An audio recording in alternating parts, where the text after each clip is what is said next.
Forget everything you think you know about early gardening. There's a hidden gem of a technique passed down through generations of the Amish that allows you to defy the calendar and kickstart your growing season long before spring truly arrives. While modern gardeners struggle with late frosts and short growing seasons, savvy Amish farmers have been quietly harvesting fresh vegetables weeks ahead of their neighbors, using nothing more than organic materials and centuries-old wisdom. This isn't just another composting method or trendy gardening hack. This is a time-tested system that harnesses the natural decomposition process to create a biological furnace beneath your plants, providing consistent, gentle heat that can keep your soil warm even when frost threatens. Imagine harvesting fresh tomatoes in April or enjoying crisp lettuce while snow still dusts the ground. That's the power of understanding how to work with nature's own heating system. The Amish soil heating technique operates on a principle that modern science has validated but, traditional farmers have understood for generations. Controlled decomposition generates substantial heat. When organic materials break down in the presence of adequate moisture and oxygen, the microbial activity produces temperatures that can range from 120 to 160 degrees Fahrenheit in the core of the pile. This biological process, when properly managed, creates a sustained heat source that gradually warms the surrounding soil for weeks or even months.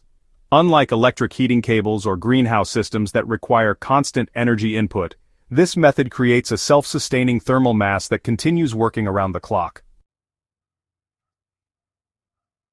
So the key really lies in understanding the delicate balance between carbon-rich materials like straw and dried leaves, nitrogen-rich components such as fresh manure or grass clippings, and of course the moisture and air circulation that fuel the process. When these elements are layered correctly, they create what amounts to a living heating system that's both incredibly effective and, honestly, completely sustainable. The genius of this approach extends beyond simple heat generation. As the organic materials decompose, they're simultaneously enriching your soil with nutrients, improving drainage, and building the kind of rich living earth that produces exceptional harvests. You're not just warming your beds, you're actually creating a thriving ecosystem that will benefit your plants throughout the entire growing season. The construction process begins in late fall or early winter, giving your heating system time to establish itself before you need it most. Start by excavating your raised bed to a depth of approximately 18 to 24 inches, creating space for the layered organic materials that will form your heat source.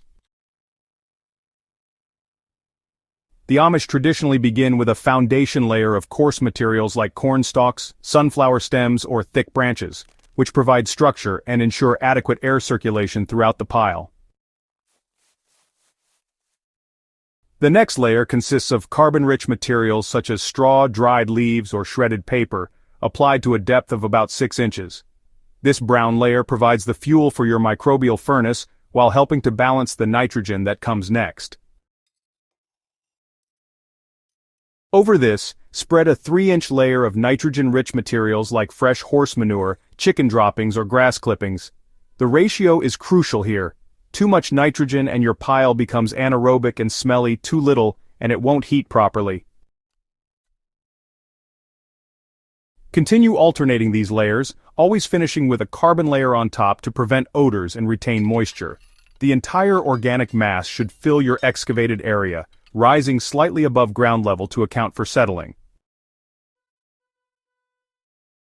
As you build your compost pile, water each layer lightly, making sure the materials are moist but not, waterlogged. You're aiming for a moisture level kind of like a wrung-out sponge. That's really the consistency you want throughout the pile. The real magic, honestly, happens over the next several weeks as microbial activity starts to generate heat. Within about 48 to 72 hours, you should notice the pile beginning to warm up, and the temperatures in the core will reach their peak after roughly 2 weeks. Now, this is the point where you'll add your final layer, about 6 to 8 inches of good quality garden soil or compost. This top layer will serve as your planting medium. The thermal mass you've created will maintain soil temperatures 15 to 25 degrees above ambient air temperature for months, effectively extending your growing season on both ends. In zones where the average last frost date is mid-April, this technique can allow you to plant cold-sensitive crops in early March with confidence. Temperature monitoring becomes crucial during the first month. Use a long-stem thermometer to check temperatures at various depths and locations within your bed. If temperatures exceed 140 degrees Fahrenheit in the planting zone, allow additional time for cooling or add more soil on top to create insulation. The goal is to maintain soil temperatures between 65 and 85 degrees Fahrenheit, the sweet spot for most vegetable crops. The heated bed technique works exceptionally well for crops that appreciate warm soil conditions. Tomatoes, peppers, cucumbers, and squash all thrive in these conditions, often producing fruit weeks earlier than traditional plantings. Cool-season crops like lettuce, spinach, and radishes also benefit from the protection against temperature swings, maintaining steady growth even during cold snaps. Consider the placement of your heated beds carefully. South-facing locations with good sun exposure will maximize the combination of biological and solar heating. By adding a simple cold frame or even a row cover over your heated bed, you create a double protection system that honestly can extend your growing window even further. Succession planting becomes especially valuable when you use heated beds. Since your plants mature faster and, the season stretches out longer, you can actually achieve multiple harvests from the very same space.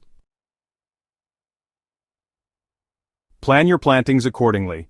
Start with quick-growing crops like radishes and lettuce, then move on to your heat-loving summer vegetables, and finally wrap up the season with fall crops that take advantage of the residual warmth as the organic matter keeps slowly decomposing. The following spring you'll discover another advantage: incredibly rich, fertile soil. The decomposed organic materials have created a growing medium that's both nutritious and perfectly structured for plant growth. Many Amish gardeners report that beds prepared with this heating method continue to outperform conventional raised beds for years afterward. It's really a testament to the soil-building power of this traditional approach. Your journey into early-season gardening doesn't have to end here. The principles you learn from the Amish soil heating technique can be adapted and expanded throughout your garden. Consider implementing similar strategies in your compost system around fruit trees or in dedicated beds for your most valuable crops. Are you ready to revolutionize your growing season? Try building your first Amish-style heated bed this fall and experience the satisfaction of harvesting fresh vegetables while your neighbors are still, just planting their gardens. Subscribe to the Living Soil Lab for more time-tested techniques that connect you with traditional farming wisdom, and share your heated bed success stories in the comments below. Together we're rediscovering the secrets that have sustained generations of successful gardeners.